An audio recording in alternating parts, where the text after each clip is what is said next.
Hi hello dear friends, எல்லோரும் எப்படி இருக்கீங்க? இன்றைக்கி நம்ம பார்க்க போகிறது நேந்திரம் பழத்தை வச்சு ஸ்வீட் எப்படி பண்ணலாம் தான். இதுக்கு நான் நல்லா பழுத்த ஒரு நேந்திரம் பழத்தை எடுத்திருக்கேன். அதன் தோலை நல்லா பீல் பண்ணிவிட்டு அதை நல்லா ஸ்மாஷ் பண்ணி எடுத்துப்போம். இப்போ இது நல்லா ஸ்மாஷ் பண்ணியாச்சு. இதை அப்படியே வச்சுக்கிங்க. இப்போ நம்ம அடுப்பை ஆன் பண்ணிவிட்டு தவா நல்லா சூடாகட்டும். இப்போ தவா நல்லா சூடாகிடுச்சு. இதில் நான் ஒரு ஸ்பூன் நெய் எடுத்துக்கிறேன். இது நல்லா மெல்ட் ஆகட்டும். இது நல்லா மெல்ட் ஆன பிறகு நம்ம ஏற்கனவே ஸ்மாஷ் பண்ணி வச்சுருந்த பனானாவை இதில் சேர்த்துக்கலாம். இதை நல்லா கலரி விடுங்க. அது அப்படியே ஒரு கட்டி பதத்துக்கு வரும். அது வரைக்கும் நல்லா மிக்ஸ் பண்ணி விட்டுக்கிட்டே இருங்க.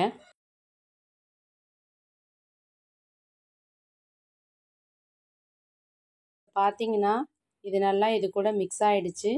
இதே அளவுக்கு நல்லா இன்னும் நல்லா மிக்ஸ் ஆகணும்.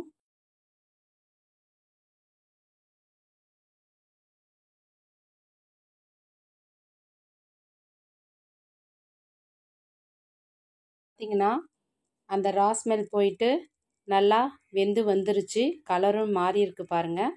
இப்போ இது கூட 1/4 கப் அளவு ரவை சேர்த்துக்கிறோம். இதையும் இது கூட நல்லா மிக்ஸ் பண்ணி விடுங்க. இது இந்த சூட்டிலேயே நல்லா மிக்ஸ் ஆகும். அதோட மிக்ஸ் ஆகணும். நல்லா கலந்து விடுங்க.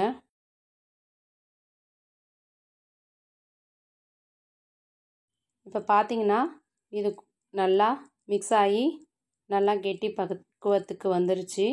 இப்போ இது கூட நாம் துருவி வச்சுருந்த தேங்காவையும் இது கூட சேர்த்துக்கலாம். இதையும் இது நல்லா மிக்ஸ் பண்ணி விடுங்க. இப்போ இதுக்கு தேவையான அளவு 1/2 டம்ளர் பால் நான் காய்ச்சி வச்சுருக்கேன். அதையும் இது கூடயே சேர்த்துக்குங்க. நான் இதுக்கு ஸ்வீட்னஸ்க்காக 2 டீஸ்பூன் அளவு சுகர் எடுத்துக்கிறேன்.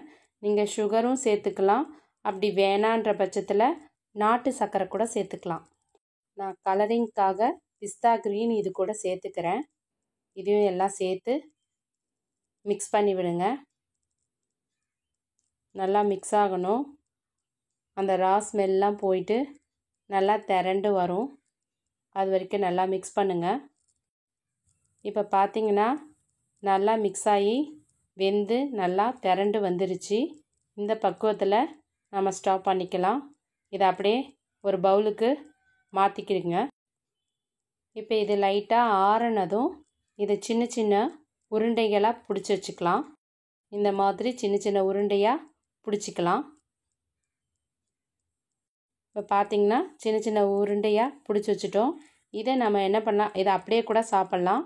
நான் இன்னும் கொஞ்சம் கிறிஸ்பியாக இருக்கணுன்றதுக்காக மறுபடியும் வெறும் தவாவை நல்லா ஹீட் பண்ணி அந்த பால்ஸ் எல்லாத்தையும் தனித்தனியாக ஸ்ப்ளிட் பண்ணி கொஞ்சம் கோல்டன் ப்ரௌன் வர வரைக்கும் நான் ஃப்ரை பண்ணி எடுக்க போகிறேன். ஒன்றும் எண்ணெய்லாம் ஊற்ற தேவையில்ல. ஏன்னா ஏற்கனவே நெய்யில் தான் பண்ணியிருக்கோம்.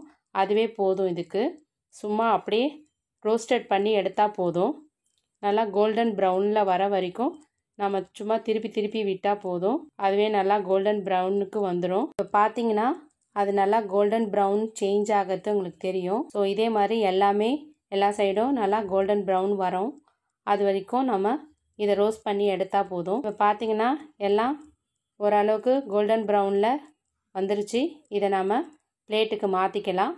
அவ்வளோதான், பனானா ஸ்வீட் ரெடி ஆயிடுச்சு.